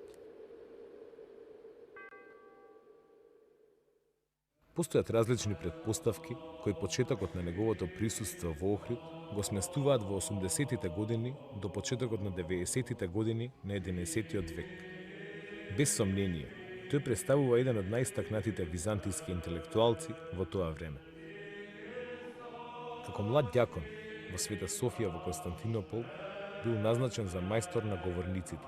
Неговата активност и репутација му овозможиле на царот Алексиј I да го ангажира за учител. По неговото ненајдено испраќање за архиепископ во Охрид, во почетокот на неговиот подлог престој, се чувствувал мощно непријатно, како што вели и во своите писма, живее во провинцијскиот амбиент.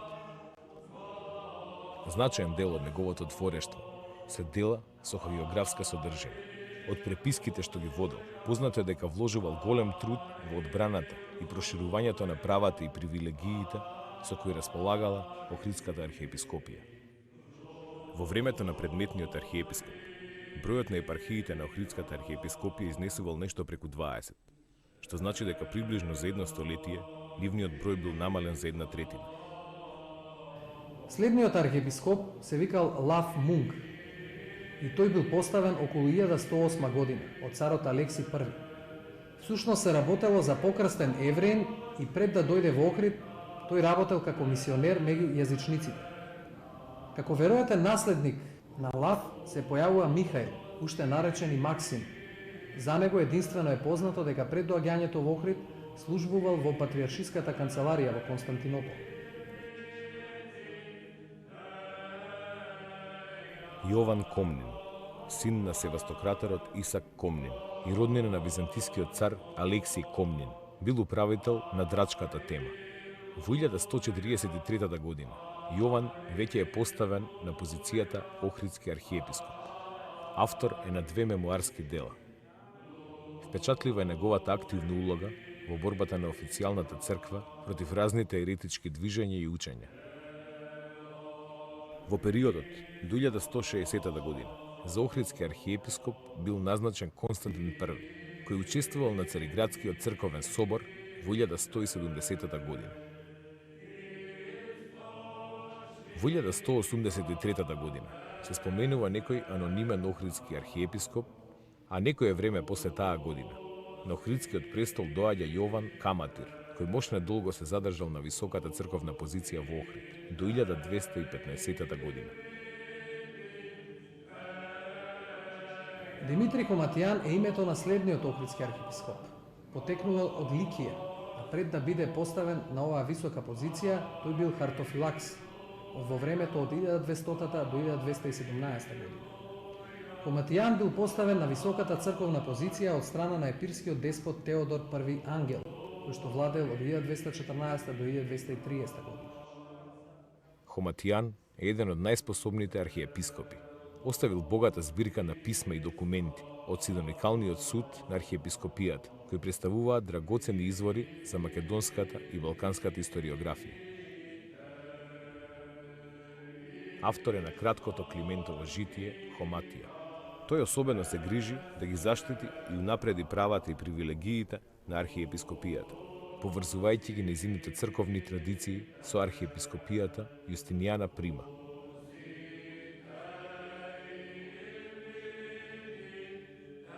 Во 1219 година се спротиставил на осамостојувањето на српската црква, сметајќи го тој чин спротивен на воспоставените канонски норми. Со право се смета дека во негово време архиепископијата била целосно независна и автокефална институција, која во рамките на епирската држава имала улога на црква од прв ред.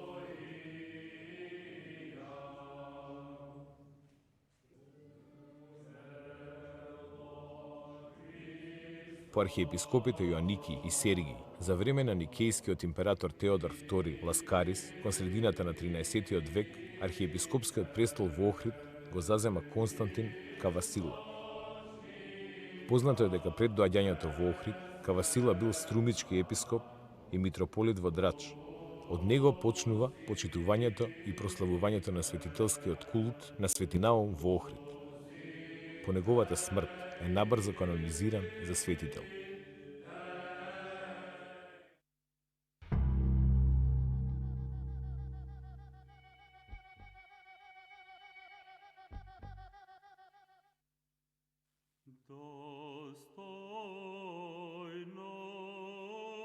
Во 70-тите години на 13-тиот век служи архиепископот Јаков. Останал кратко време во Охрид, пошто заминал за Света Гора. Се претпоставува дека бил приврзаник на унијатската црковна политика од времето на византискиот император Михаил VIII Палеолог. По архиепископот Адријан, од страна на византискиот император Андроник II, од 1282 до 1321 година, за охридски архиепископ бил поставен Генадиј. Иако кратко време во Охрид, својот престој го доживувал како заточеништво во туѓина. Тој бил дури и кандидат за цариградски патриарх.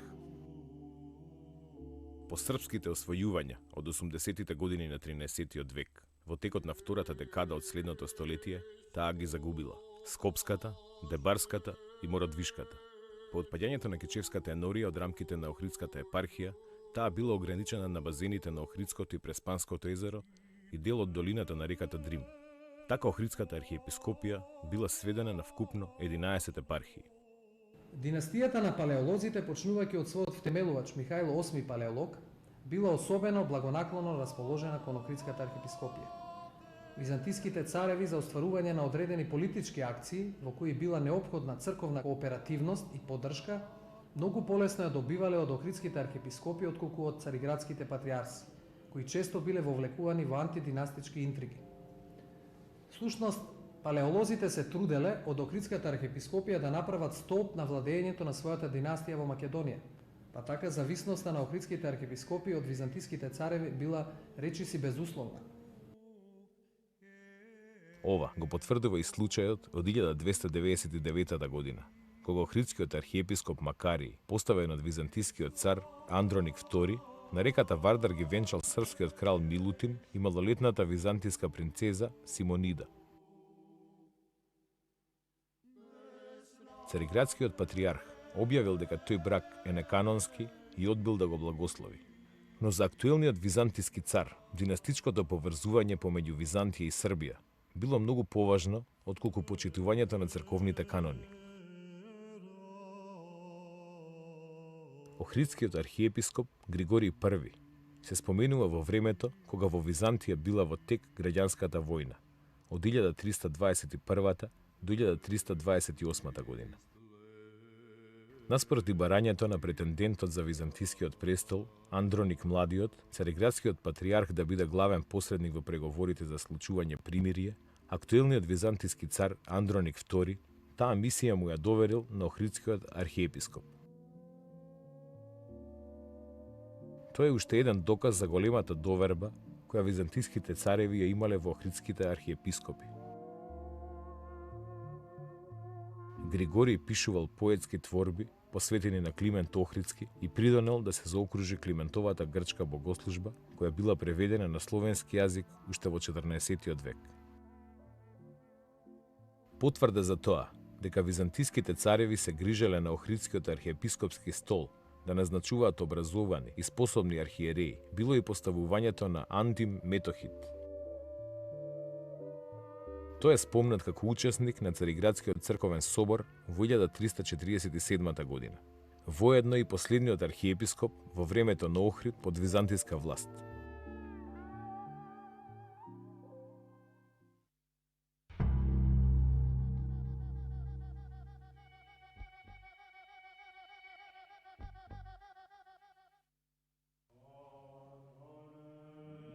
Со завладувањето на српската власт се променуваат и црковните прилики. Охридската архиепископија станува втора автокефална црква во проширената српска држава, Попејската патриаршија. Незината автокефалност не била доведена во прашање, но се забележуваат персонални промени во црковната хиерархија, почнувајќи од архиепископската функција. Оваа промена на архиепископите била поврзана со доаѓањето на цар Душан во Охрид. На архиепископската позиција требало да се назначи човек кој би ги следал неговите политички аспирации. Така на местото на Антим Метохит, актуелен архиепископ станува Никола, кој му бил сосема наклонет на српскиот владетел Душан. фигурата на архиепископот Никола е дел од една ктиторска фреска композиција на која се препознаваат представите на ктиторот, деспотот Јован Оливер, деспотицата Ана Марија и нивните два сина. Токму Јован Оливер бил еден од најмоćните и најугледните Душанови благородници. Архиепископот Никола одиграл активна улога во настаните околу подигање на статусот на српската држава и црква.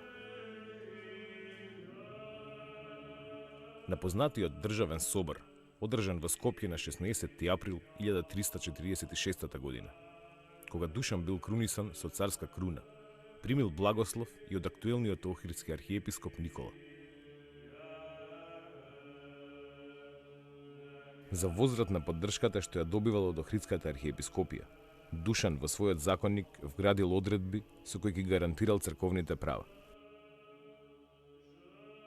Со законникот се ограничува делувањето на католичката црква. Се заштитуваат духовниците кои се поставени од епископите по градовите и селата, се гарантира судски имунитет и се штити собственоста на имотите заедно со зависните луѓе. На повеќето од црквите и манастирите кои влегувале во диецезата на Охридската архиепископија, Душан им издал повелби со кои им ги потврдува старите и им подарува нови имоти и привилегии. Меѓу црквите за кои српскиот владетел издал повелба била и Охридската црква Света Богородица Перивлепта.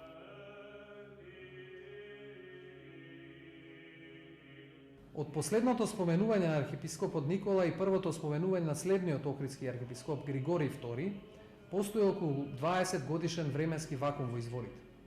Затоа не е познато кога Никола заминал од функцијата, а кога Григорий II дошол, или дали во меѓувреме може би имало некој друг, засега непознат охридски архиепископ.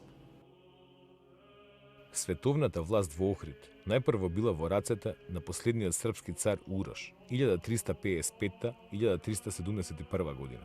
Потоа на прилепските кралеви Волкашин и Марко и најпосле припаѓа на охридскиот жупан Андреа Гропа.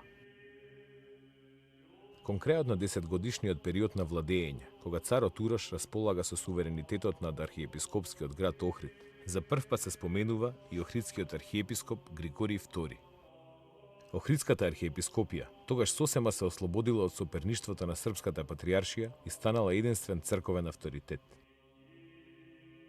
Различно од архиепископот Никола, кој целосно го поддржал издигнувањето на статусот на српската држава и црква, Григорий II ги обновил прекинатите односи со Цариградската патриаршија. За обновените односи меѓу двете цркви зборува писмото упатено од Цариградскиот патриарх Филотеј до Охридскиот архиепископ Григорий II во 1367 година. Во него, патриархот го повикува архиепископот заедно со своите архиереи веднаш да тргне на престојниот собор во Цариград. Патриаршијата ја очекувала поддршката од Охридскиот црковен центар во спротивставување на унијатската политика на византискиот цар.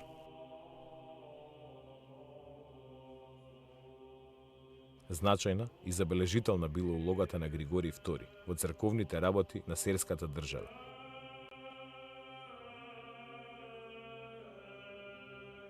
Постои само еден податок кој зборува за неговиот престој во Сер. Од тој единствен податок, кој е содржан во грамотата издадена од Углеша во 1369 година, се дознава дека на заседанието на Деспотовскиот синод првото место меѓу црковните великодостојници го заземал архиепископот Григорий II. Кога се зборува за Охридскиот архиепископ Григорий II, со целосно оправдување може да се претпостави дека тој учествувал во измирувањето меѓу Углеша и Цариградската патриаршија.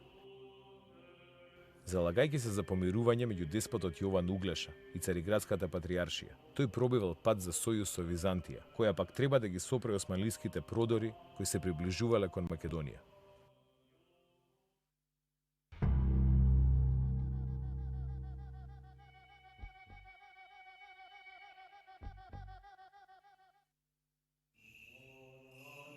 По Маричката битка 1371 година и загинувањето на Волкашин, врховната власт во Охрид на некое време ја превзел кралот Марко. На еден ктиторски надпис од црквата Малсвети Климент се дознава дека во 1378 година единствен господар на градот веќе бил жупанот Андреа Гропа, а архиепископското место се уште го држал Григорий II. До кога останал на таа позиција, останува непознато. Охридскиот архиепископ Јован бил последниот засега познат охридски поглавар од 14 век. Тој се споменува во времето кога власта во градот веќе имал превземено моќниот благородник Карло Топија.